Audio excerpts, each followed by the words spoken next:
So we're out here and we're starting to seed the beds in the high tunnel, those 4 beds I was talking about. And we've got our handy dandy little Jang seeder right here, or Yang, I don't know. I think I've been saying it wrong all my life. Yeah, we are planting arugula seed, which you're not gonna be able to see that. It's tiny. Very tiny. We're using I think it's like a XY or an X roller. It's the same one that we use for radishes. And we have it set at a 1-inch spacing. And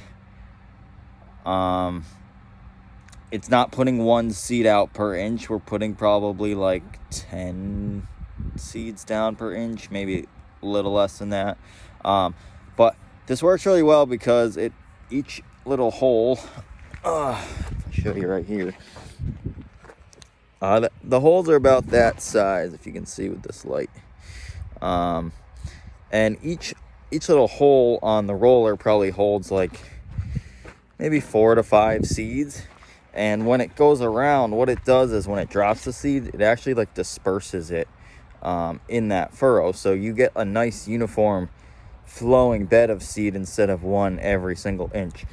Versus like if we were to do a radish, which we're going to do next, it will seed 1 every inch.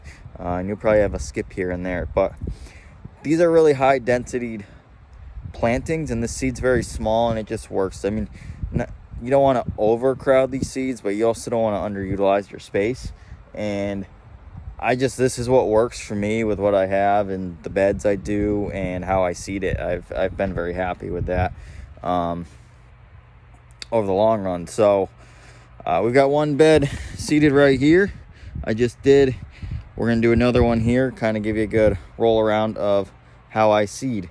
The rows aren't perfectly straight. I love nice, straight, clean rows, but it is a 1-push seeder, and we're spacing them right next to each other. So sometimes they get a little wobbly, but when it comes up and is growing flush, you don't even notice, and it looks beautiful. So let's go see the other bed here.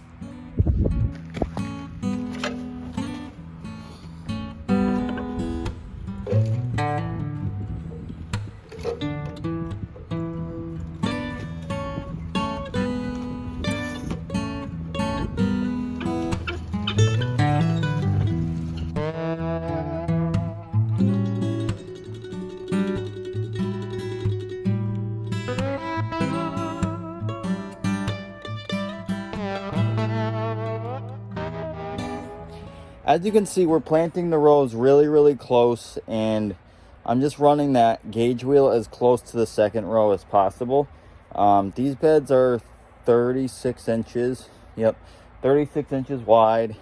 We're able to get anywhere from 6 to 8 rows, depending on how well the bed is formed.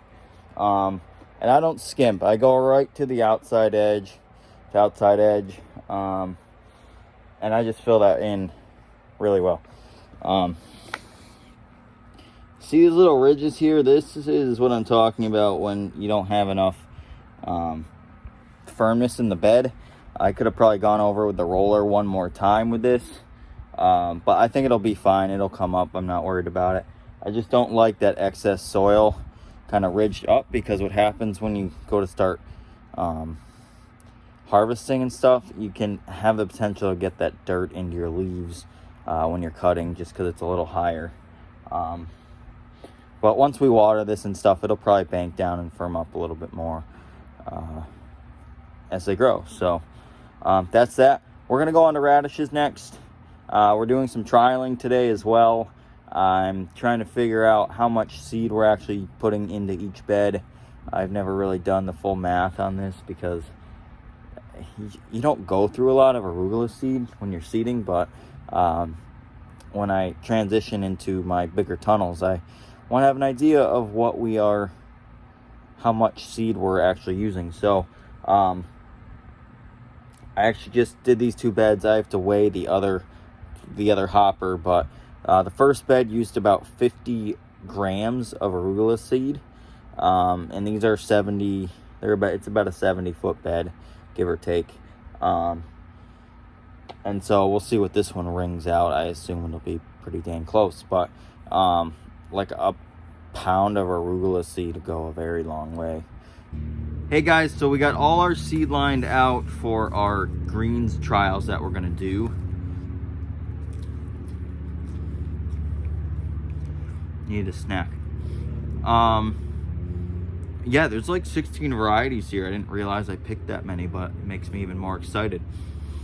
So what we did is we took one bed and we just blocked it out into sections. They're about 4 feet wide, and we're just gonna seed each section with each variety. But I just wanted to go over kind of the different greens we're going to try and the varieties that we're trying. These are all from Johnny Selected Seeds. I have a really good sales rep. I love working with her. Known her for a long time actually, which is cool as well. So she kind of hooked me up, gave me some recommendations. I was able to talk to actually the green specialist over at Johnny's to get some more info on select varieties that would be worth trying out. And I'm pretty new to all these different greens, so bear with me. So we're gonna try some leafy Asian greens. We have a Tokyo Bacana here. We have a Red Kingdom. We have a Rosie. Don't ask me. And we have a Mizuna. So those are all the Asian leafy greens. I'm trying a new arugula called Esme. They recommended that as a nice, just all season long arugula. Right now I grow the variety called Standard. It's literally standard arugula. So yeah, we're getting wild here. Next we're gonna do some mustards. We've got a Mara, if I'm saying that right, Wasabinia or something. Ruby Streaks. And then Garnet Giant. Some of these are green, some of these are a red variety. I kind of got a mix of both. We're trying some endives. I forget the other name of these, but they're like a spin-off of like a salad mix. They're similar to like a radicchio type green. Chicory is what these are kind of called. But we're trying one called Clodia and Sempre Blanc, Sempre Bacana.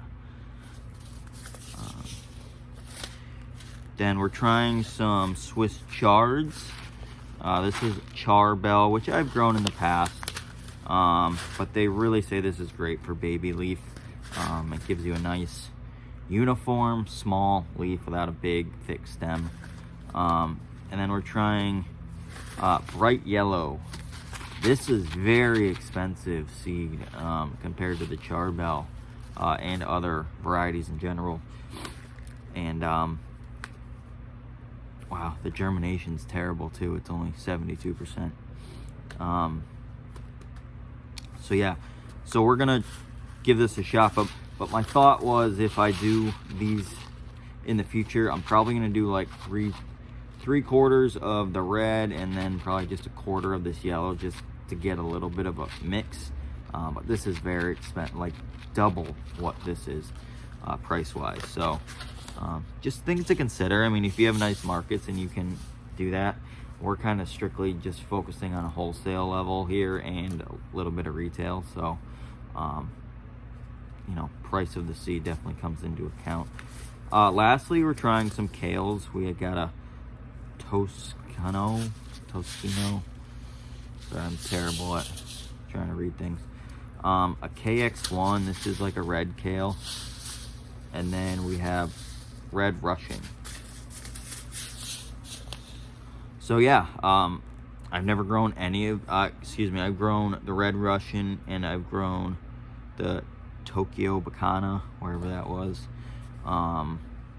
and the Swiss Chards. I've grown those, but like in a bigger field setting or as full-size plants. This is all going to be baby leaf, so we're going to give it a whirl.